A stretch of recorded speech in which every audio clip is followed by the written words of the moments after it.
जय माता दी दोस्तों, मैं खुशबू आप सभी के अपने चैनल केस धार्मिक बातें में स्वागत करती हूँ। आज की वीडियो में हम श्री दुर्गा सप्तशती पाठ का 5वां अध्याय सुनेंगे, जिसमें देवताओं द्वारा देवी की स्तुति, चंडमुंड के मुख से अंबिका के रूप की प्रशंसा सुनकर शुंभ का उनके पास दूत भेजना और दूत का निराश होकर लौटना है। ध्यानम, जो अपने कर कमलों में घंटा, शूल, हल, शंख, मुसल, चक्र, धनुष और बाण धारण करती हैं, शरद ऋतु के शोभा समान संपन्न चंद्रमा के समान जिनकी मनोहर कांति है, जो तीनों लोकों की आधारभूता और शुंभ आदि दैत्यों का नाश करने वाली है, तथा गौरी के शरीर से जिनका प्राकट्य हुआ है, उन महासरस्वती देवी का मैं निरंतर भजन करती हूँ। ऋषि कहते हैं, पूर्व काल में शुंभ और निशुंभ नामक असुरों ने अपने बल के घमंड में आकर सचिपति इंद्र के हाथों से तीनों लोकों का राज्य और यज्ञ भाग छीन लिए। वे ही दोनों सूर्य, चंद्रमा, कुबेर, यम और वरुण के अधिकार का भी उपयोग करने लगे। वायु और अग्नि का कार्य भी वे ही करने लगे। उन दोनों ने सब देवताओं को अपमानित कर, राज्य भ्रष्ट, पराजित तथा अधिकारहीन करके स्वर्ग से निकाल दिया। उन दोनों महान असुरों से तिरस्कृत देवताओं ने अपराजिता देवी का स्मरण किया और सोचा, जगदम्बा ने हम लोगों को वर दिया था कि आपत्ति काल में स्मरण करने पर मैं तुम्हारी सब आपत्तियों का तत्काल नाश कर दूंगी। यह विचार कर देवता गिरिराज हिमालय पर गए और वहाँ भगवती विष्णु माया की स्तुति करने लगे। देवी को नमस्कार है, महादेवी शिवा को सर्वदा नमस्कार है, प्रकृति एवं भद्रा को प्रणाम है। हम लोग नियम पूर्वक जगदम्बा को नमस्कार करते हैं। रौद्र को नमस्कार है, नृत्या, गौरी एवं धात्री को बारंबार नमस्कार है। जयोतस नयामी चंद्र रूपिणी एवं सुख स्वरूपा देवी को सतत प्रणाम है। शरणागतों का कल्याण करने वाली वृद्धि एवं सिद्धि रूपा देवी को हम बारंबार नमस्कार करते हैं। नेतृत्री, राजाओं की लक्ष्मी तथा सर्वाणी स्वरूपा आप जगदम्बा को बार बार नमस्कार है। दुर्गा, दुर्गा पारा, सारा, सर्वकारिणी, ख्याति, कृष्णा और धूम्रा देवी को सर्वदा नमस्कार है। अत्यंत सौम्य तथा अत्यंत रौद्र रूपा देवी को हम नमस्कार करते हैं। उन्हें हमारा बारंबार प्रणाम है। जगत की आधारभूता कृतिका देवी को बारंबार नमस्कार है। जो देवी सब प्राणियों में विष्णु माया के नाम से कही जाती है, उनको नमस्कार है, उनको नमस्कार है, उनको बारंबार नमस्कार है। जो देवी सब प्राणियों में चेतना कहलाती है, उनको नमस्कार है, उनको नमस्कार है, उनको बारंबार नमस्कार है। जो देवी सब प्राणियों में बुद्धि रूप से स्थित है, उनको नमस्कार है, उनको नमस्कार है, उनको बारंबार नमस्कार है। जो देवी सब प्राणियों में निद्रा रूपी से स्थित है, उनको नमस्कार है, उनको नमस्कार है, उनको बारंबार नमस्कार है। जो देवी सब प्राणियों में क्षुधा रूप से स्थित है, उनको नमस्कार है, उनको नमस्कार है, उनको बारंबार नमस्कार है।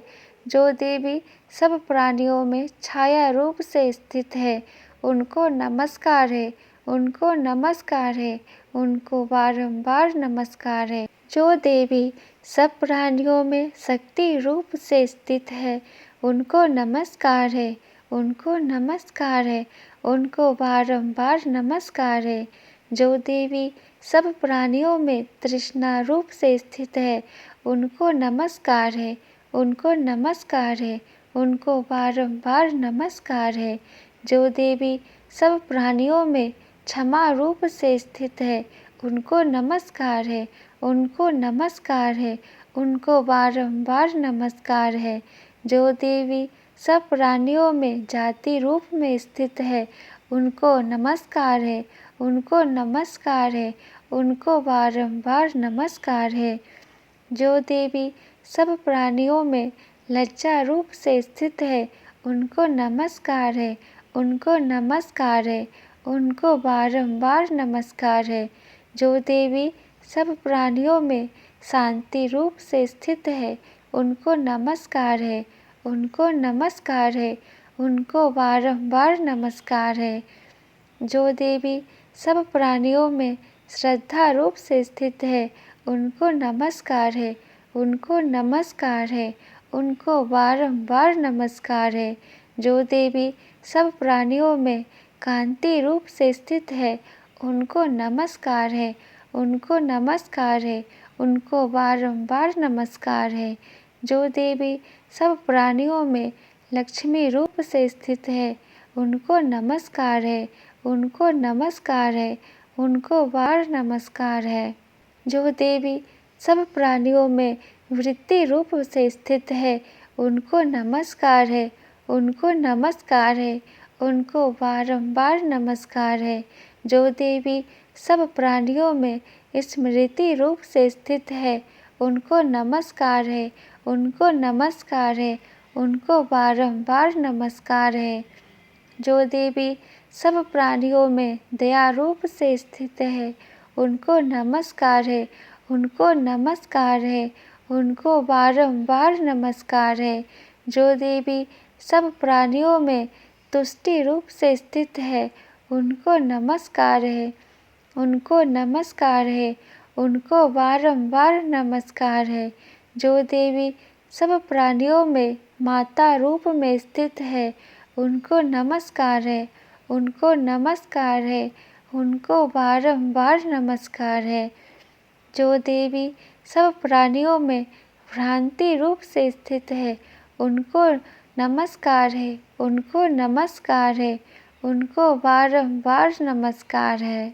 जो देवी के इंद्रिय वर्ग की अधिष्ठात्री देवी एवं सब प्राणियों में व्याप्त रहने वाली है, उन व्याप्ति देवी को बारंबार नमस्कार है। जो देवी चैतन्य रूप से इस संपूर्ण जगत को व्याप्त करके स्थित है, उनको नमस्कार है, उनको नमस्कार है, उनको बारंबार नमस्कार है।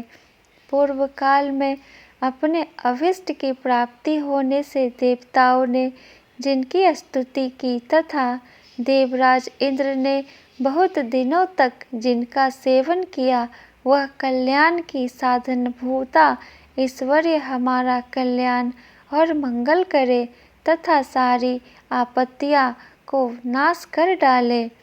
उद्दंड दैत्यों से सताए हुए हम सभी देवता जिन परमेश्वरी को इस समय नमस्कार करते हैं तथा जो भक्ति से विनम्र पुरुषों द्वारा स्मरण की जाने पर तत्काल ही संपूर्ण विपत्तियों का नाश कर देती है, वे जगदम्बा हमारा संकट दूर करे। ऋषि कहते हैं, राजन, इस प्रकार जब देवता स्तुति कर रहे थे, उस समय पार्वती देवी गंगा जी के जल में स्नान करने के लिए वहाँ आई। उस सुंदर भवों वाली भगवती ने देवताओं से पूछा, आप लोग यहाँ किसकी स्तुति करते हैं? तब उन्हीं के शरीर से कोष से प्रकट हुई शिवा देवी बोली, शुंभ दैत्य से तिरस्कृत और युद्ध में निशुंभ से पराजित हो यहाँ एकत्रित हुए ये समस्त देवता यह मेरी ही स्तुति कर रहे हैं। पार्वती जी के शरीर कोष से अंबिका का प्रादुर्भाव हुआ था, इसलिए वे समस्त लोगों में कौशिकी कही जाती है। कौशिकी के प्रकट होने के बाद पार्वती देवी का शरीर काले रंग का हो गया, अतः वे हिमालय पर रहने वाली कालिका देवी के नाम से विख्यात हुई। तदंतर शुंभ निशुंभ के भृत्यु चंड मुंड वहाँ आए और उन्होंने परम मनोहर रूप धारण करने वाली अंबिका देवी को देखा। फिर वे शुंभ के पास जाकर बोले, महाराज, एक अत्यंत मनोहर स्त्री है जो अपनी दिव्य कांति से हिमालय को प्रकाशित कर रही है। वैसा उत्तम रूप कहीं किसी ने भी नहीं देखा होगा। सुरेश्वर, पता लगाइए वह देवी कौन है और उसे ले लीजिए। स्त्रियों में वह रत्न है। उसका प्रत्येक अंग बहुत ही सुंदर है तथा वह अपने श्री अंगों की प्रभा से संपूर्ण दिशाओं में प्रकाश फैला रही है। दैत्यराज, अभी वह हिमालय पर ही मौजूद है, आप उसे देख सकते हैं। प्रभु, तीनों लोकों में मणि, हाथी और घोड़ों आदि जितने भी रत्न हैं, वे सब इस समय आपके घर में शोभा पाते हैं। हाथियों में रत्नभूत ऐरावत, यह पारिजात का वृक्ष और यह उच्च श्रवा घोड़ा, यह सब आपने इंद्र से ले लिया है। हंसों से जुता हुआ यह विमान भी आपके आंगन में शोभा पाता है। यह रत्नभूत अद्भुत विमान जो पहले ब्रह्मा जी के पास था, अब आपके यहाँ लाया गया है। यह महापद नामक निधि आप कुबेर से छीन लाए हैं। समुद्र ने भी आपको किंजलकिनी नाम की माला भेंट की है जो केसरों से सुशोभित है और जिसके कमल कभी कुम्हलाते नहीं। स्वर्ण की वर्षा करने वाला वरुण का छत्र भी आपके घर में शोभा पाता है तथा यह श्रेष्ठ रथ जो पहले प्रजापति के अधिकार में था, अब आपके पास मौजूद है। दैत्येश्वर, मृत्यु की उत्क्रांतिदा नाम वाली शक्ति भी आपने छीन ली है तथा वरुण का पास और समुद्र में होने वाले सब प्रकार के रत्न आपके भाई निशुंभ के अधिकार में है। अग्नि ने भी स्वतः शुद्ध किए हुए 2 वस्त्र आपकी सेवा में अर्पित किए हैं। दैत्यराज, इस प्रकार सभी रत्न आपने एकत्र कर लिए हैं। फिर जो यह स्त्रियों में रत्न रूप कल्याणमयी देवी है, इसे आप क्यों नहीं अपने अधिकार में कर लेते हैं। ऋषि कहते हैं, चंडमुंड का यह वचन सुनकर शुंभ ने महादैत्य सुग्रीव को दूत बनाकर देवी के पास भेजा और कहा, तुम मेरी आज्ञा से उसके सामने ये बातें कहना और ऐसा उपाय करना जिससे प्रसन्न होकर वह शीघ्र ही यहाँ आ जाए। वह दूत पर्वत के अत्यंत रमणीय प्रदेश में जहाँ देवी मौजूद थी गया और मधुर वाणी में कोमल वचन बोला। देवी, दैत्यराज शुंभ इस समय तीनों लोकों में परमेश्वर है। मैं उन्हीं का भेजा हुआ दूत हूँ और यहाँ तुम्हारे ही पास आया हूँ। उनकी आज्ञा सदा सब देवता एक स्वर से मानते हैं, कोई उसका उल्लंघन नहीं कर सकता। वे संपूर्ण देवताओं को परास्त कर चुके हैं। उन्होंने तुम्हारे लिए जो संदेश दिया है उसे सुनो। संपूर्ण त्रिलोकी मेरे अधिकार में है। देवता भी मेरी आज्ञा के अधीन चलते हैं। संपूर्ण यज्ञों के भागों को मैं ही पृथक पृथक भोगता हूँ। तीनों लोकों में जित श्रेष्ठ रत्न है वे सब मेरे अधिकार में है।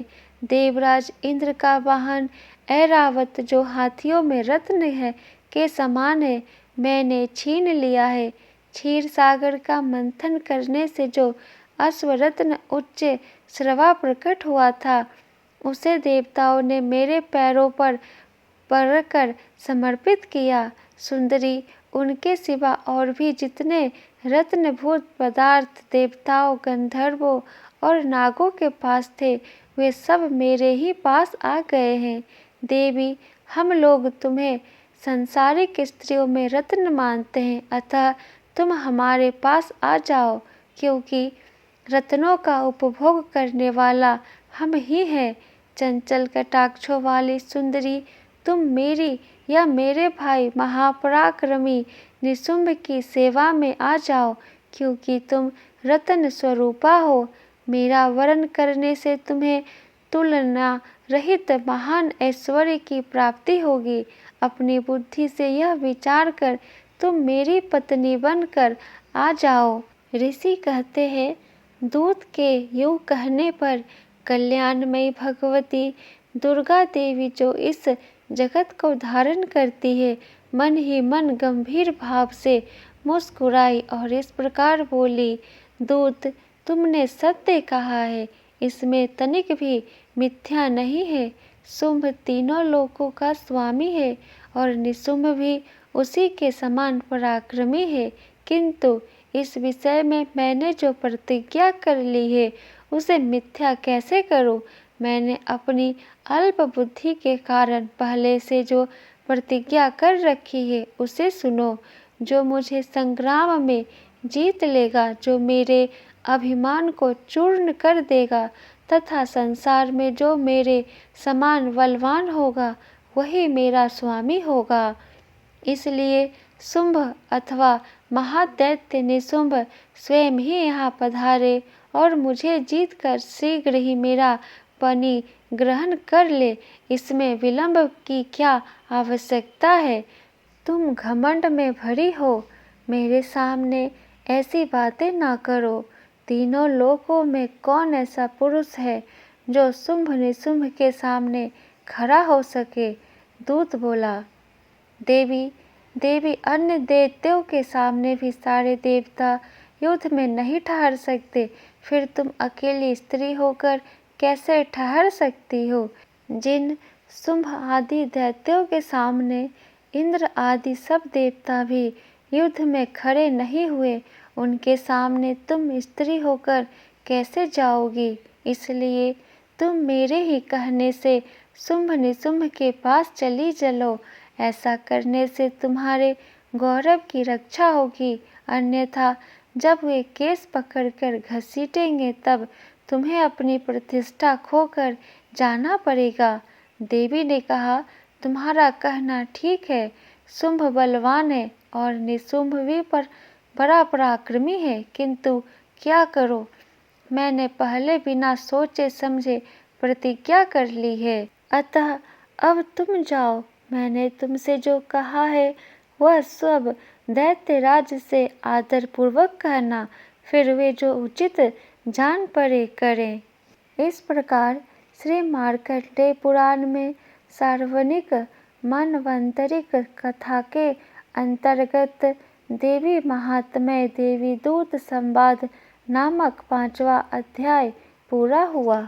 वीडियो पसंद आया हो तो वीडियो को लाइक कर दे और आगे का अध्याय सुनने के लिए चैनल को सब्सक्राइब करके बेल आइकन को ऑन कर ले, जिससे मेरी अगली आने वाली वीडियो की नोटिफिकेशन सबसे पहले आपको मिले। तो फिर मिलती हूँ आपसे नेक्स्ट वीडियो में। जय माता दी, राधे राधे।